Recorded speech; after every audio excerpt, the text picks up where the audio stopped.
Bonjour Ali Rambouri, vous êtes président du Centre de prospective économique et sociale. Bienvenue dans l'édition matinale de Medi 1 TV. Avec vous, on va essayer d'explorer la santé économique et sociale du Royaume du Maroc. Le Maroc qui enregistre un score de 30,02 sur 100 dans le Global Prosperity Index 2025.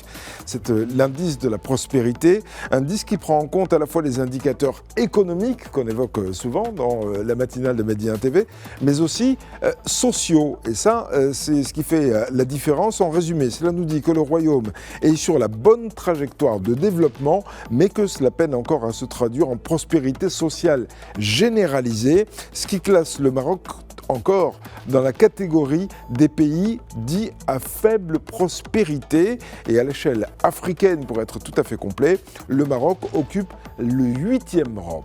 Vous qui êtes un spécialiste de ces questions, est-ce que finalement cette note obtenue par cet indice, ce classement engendré par cette note, est-ce que ça vous étonne ? Oui, mais premièrement, il faut signaler que cette note, ce n'est pas une surprise pour nous au Maroc, puisque l'absence de la prospérité, l'absence aussi de la traduction de ce grand développement que vient de vivre le Maroc sur les différentes souches sociales, ce n'est pas une surprise, mais plutôt c'est une information, c'est un constat qui est enregistré dans tous les rapports des institutions marocaines. Il faut aussi rappeler que le roi, dans son dernier discours devant le Parlement, a signalé qu'il y a aujourd'hui deux vitesses de développement au Maroc. Un Maroc qui est très développé, un autre qui bénéficie moins des projets de développement. On a aussi les indices en ce qui concerne le PIB par habitant, et les parmi les plus faibles dans la région. On a aussi les classements en ce qui concerne l'indicateur de Gini, c'est-à-dire l'écart entre les revenus, on est classé mal. On a ces lacunes en ce qui concerne notre système de développement. Donc, le résultat déclaré par cet indice n'est pas une surprise pour nous, mais plutôt c'est un constat qui fait l'unanimité au Maroc.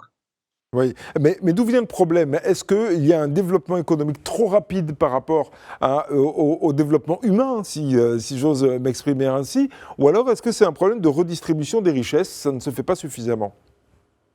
Oui, il y a des lacunes.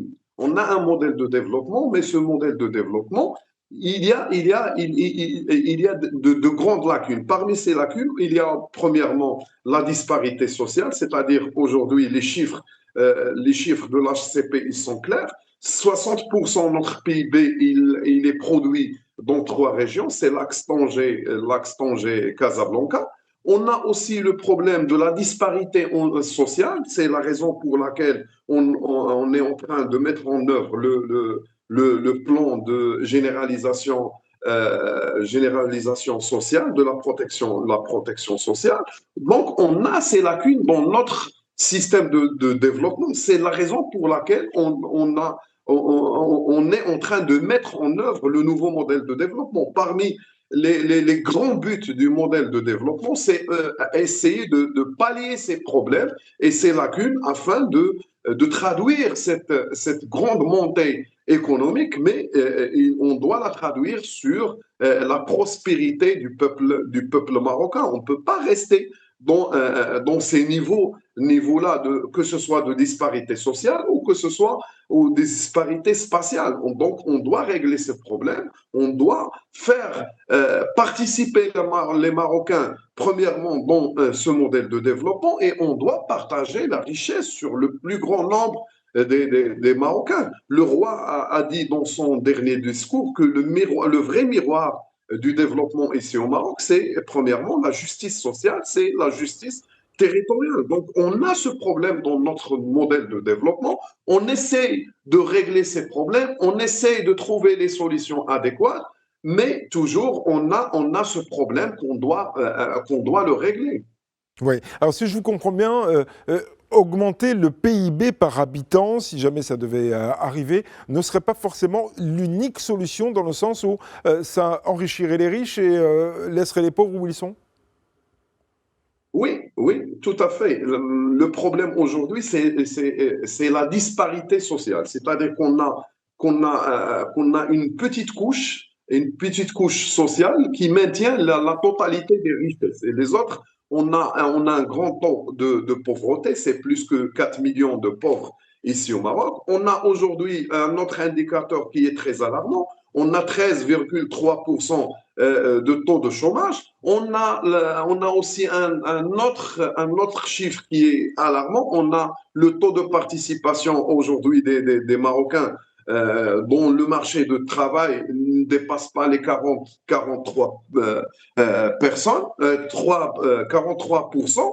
Donc, on a des grandes lacunes dans ce système. Donc, on doit régler ces lacunes. Pour en faire face, on doit mettre en œuvre notre nouveau plan de développement. Le nouveau modèle de développement, il prévoit premièrement pour se transformer en un pays émergent dans l'horizon de 2035, on doit doubler notre PIB par habitant.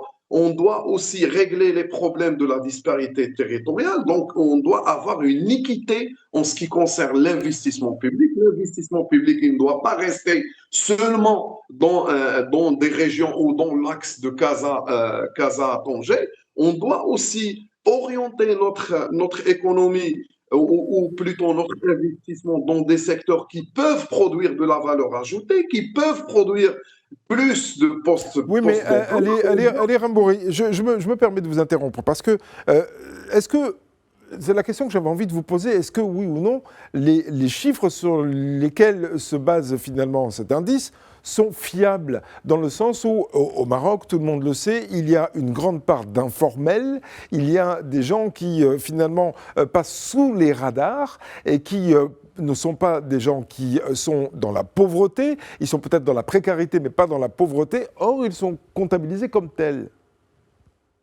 Non, je m'excuse, mais je pense que les chiffres des rapports, ils sont corrects.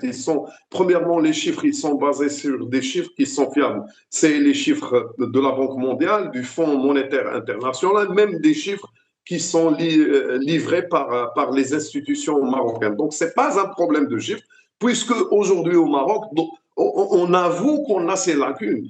Et même les rapports de nos institutions ici au Maroc, ils parlent de la même chose. Donc, c'est pas une surprise, comme je l'ai dit au début, c'est pas une surprise, les chiffres déclarés par ce rapport, ce ne sont pas une surprise, puisque aujourd'hui au Maroc, on admet ces chiffres, on admet cette situation.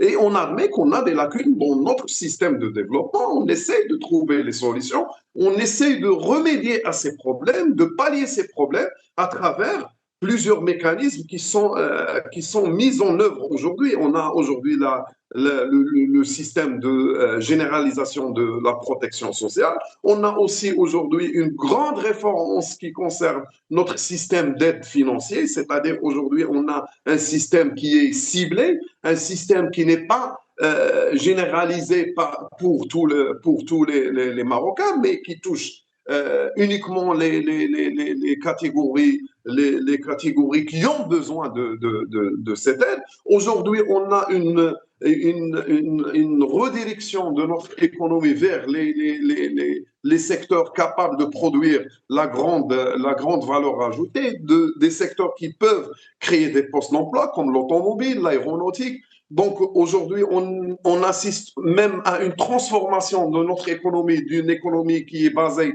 sur le secteur agricole à une économie qui est basée sur le secteur industriel. Donc le Maroc, il travaille pour régler ces problèmes ou ces lacunes de développement, mais aussi le Maroc, il atteste, il admet qu'il a des problèmes au niveau social. C'est-à-dire qu'il a une bonne économie en marche, mais cette économie, malheureusement, elle n'est pas traduite sur le volet social comme il faut. Merci beaucoup, Ali Rambouri, de nous avoir apporté cet éclairage. Je rappelle que vous êtes président du Centre de prospective économique et sociale. Merci beaucoup, c'était une explication nécessaire. Excellente journée à vous.